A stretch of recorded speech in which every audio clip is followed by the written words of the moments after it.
Nasci no ano de Nosso Senhor, de 1805, no dia 23 de dezembro, na cidade de Sharon, condado de Windsor, estado de Vermont. Meu pai, Joseph Smith Sr., saiu do estado de Vermont e mudou-se para Palmyra, no condado de Ontário, atualmente Wayne, no estado de Nova York, quando eu tinha mais ou menos 10 anos. Cerca de 4 anos depois da chegada de meu pai a Palmyra, ele mudou-se com a família para Manchester, no mesmo condado de Ontário. Sua família consistia em 11 almas, a saber, meu pai, Joseph Smith, minha mãe, Lucy Smith, cujo nome antes do casamento era Make, filha de Salomão Make. Meus irmãos, Alvin, que morreu em 19 de novembro de 1823, aos 25 anos de idade. Hiram, eu, Samuel Harrison, William, Dom Carlos e minhas irmãs, Sofirônia, Caterine e Lucy. No decorrer do segundo ano, após nossa mudança para Manchester, houve, no lugar onde morávamos, um alvoroço incomum, por questões religiosas. Começou com os metodistas, mas logo se generalizou entre todas as seitas daquela parte do país. Em verdade, toda a religião parecia afetada por esse alvoroço, e grandes multidões uniram-se aos diferentes grupos religiosos, o que criou considerável agitação e divisão entre o povo, clamando alguns, eis aqui, e outros eis ali. Uns contendiam pela fé metodista, outros pela presbiteriana e outros pela batista. Pois apesar do grande amor que os conversos dessas diferentes crenças expressavam na época de sua conversão, e do grande zelo demonstrado pelos respectivos clérigos que ativamente se levantavam para promover esse quadro singular de sentimento religioso, com o fim de converter a todos, como se compraziam em afirmar, deixando que as pessoas se unissem à seita que mais lhes agradasse. Contudo, quando os conversos começaram a afastar-se, uns para um grupo e outros para outro, verificou-se que os supostos bons sentimentos, tanto dos sacerdotes como dos conversos, eram mais pretensos que reais, pois criou-se um ambiente de grande confusão e animosidade, sacerdote contendendo com sacerdote e converso com converso, de modo que todos os bons sentimentos mútuos, se é que já havia existido, perderam-se inteiramente numa luta de palavras e choque de opiniões. Nessa época, eu estava com 14 anos de idade. A família de meu pai fora convertida à fé presbiteriana, e 4 deles uniram-se a essa igreja, a saber, minha mãe Luz, meus irmãos Hiram e Samuel Harrison, e minha irmã, Sofirônia. Durante esses dias de grande alvoroço, minha mente foi levada a sérias reflexões e grande inquietação. Mas embora os meus sentimentos fossem profundos e muitas vezes pungentes, ainda assim me conservei, afastado de todos esses grupos. Embora assistisse suas diversas reuniões, tão frequentemente quanto a ocasião me permitisse. Com o correr do tempo, inclinei-me um tanto para a seita metodista e senti algum desejo de unir-me a eles. Mas tão grande era a confusão e a contenda entre as diferentes denominações, que para alguém tão jovem como eu, tão inexperiente em relação aos homens e às coisas, era impossível chegar a qualquer conclusão definitiva acerca de quem estava certo e de quem estava errado. Em meio a essa guerra de palavras, divergências de opiniões, muitas vezes disse a mim mesmo que deve ser feito quem dentre todos esses grupos está certo, ou estão todos igualmente errados. Se algum deles é correto, qual é e como poder sabê-lo? Em meio à inquietação extrema causada pelas controvérsias desses grupos religiosos, li um dia na Epístola de Tiago, 1º capítulo, versículo 5, o seguinte: E se algum de vós tem falta de sabedoria, peça a Deus, que a todos dá liberalmente, e não lance rosto e ser-lhe é dada. Jamais uma passagem de escritura penetrou com mais poder no coração de um homem do que essa, naquele momento, o meu. Pareceu entrar com grande força em cada fibra de meu coração. Refleti repetidamente sobre ela, tendo consciência de que se alguém necessitava da sabedoria de Deus, era eu, pois eu não sabia como agir.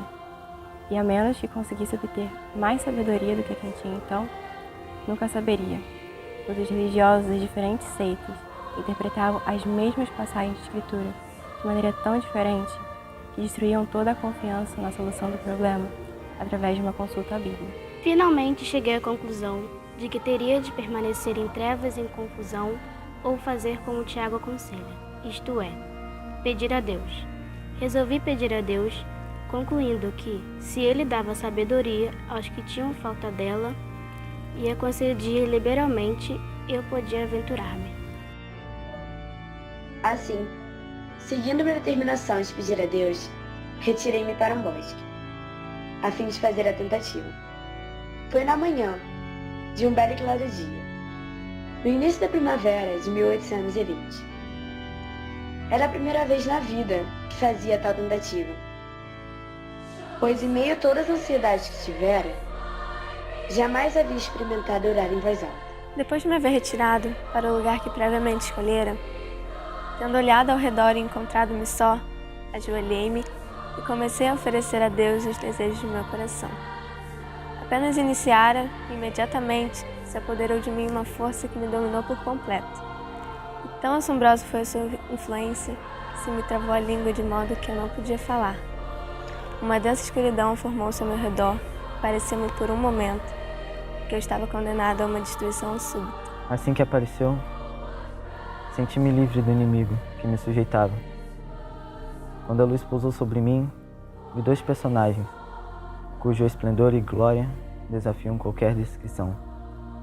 Pairando no ar, acima de mim, um deles falou-me, chamando-me pelo nome, e disse, apontando para o outro: "Este é meu filho amado, ouve-o."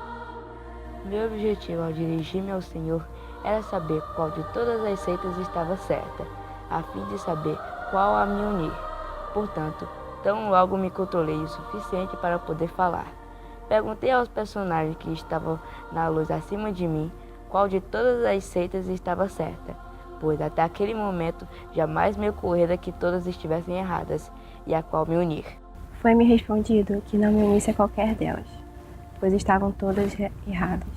E o personagem que se dirigia a mim disse que todos os seus credos eram uma abominação à sua vista, que aqueles religiosos eram todos corruptos, que eles se aproximam de mim com os lábios, mas seu coração está longe de mim. Ensinam como doutrina os mandamentos de homem, pela aparência de religiosidade, mas negam o seu poder. E muitas outras coisas disse-me, as quais não posso, no momento, escrever. Quando tornei a voltar a mim, estava deitado de costas, olhando para o céu. Quando a luz se retirou, estava sem forças, mas, tendo logo me recuperado em parte, fui para casa. Ao apoiar-me na lareira, minha mãe perguntou-me o que se passava. Respondi: "Não se preocupe, tudo está bem, eu estou bem." Então disse a ela: "Aprendi por mim mesmo que o presbiterianismo não é verdadeiro. Parece que o adversário sabia, nos primeiros anos de minha vida, que eu estava destinado a ser um perturbador e importunador do seu reino. Se não, por que os poderes das trevas se uniriam contra mim? Por que a oposição e a perseguição que se levantaram contra mim quase em minha infância?" Alguns dias após essa visão, encontrei-me por acaso na companhia de um dos pregadores metodistas, que era muito ativo no já mencionado alvoroço religioso. Conversando com ele sobre religião, aproveitei a oportunidade para relatar-lhe a visão que tivera. Fiquei muito surpreso com seu comportamento. Tratou meu relato não só levianamente, mas com grande desprezo, dizendo que tudo aquilo era do diabo, que não havia tais coisas como visões ou revelações nestes dias, que todas essas coisas haviam cessado com os apóstolos e que nunca mais existiriam.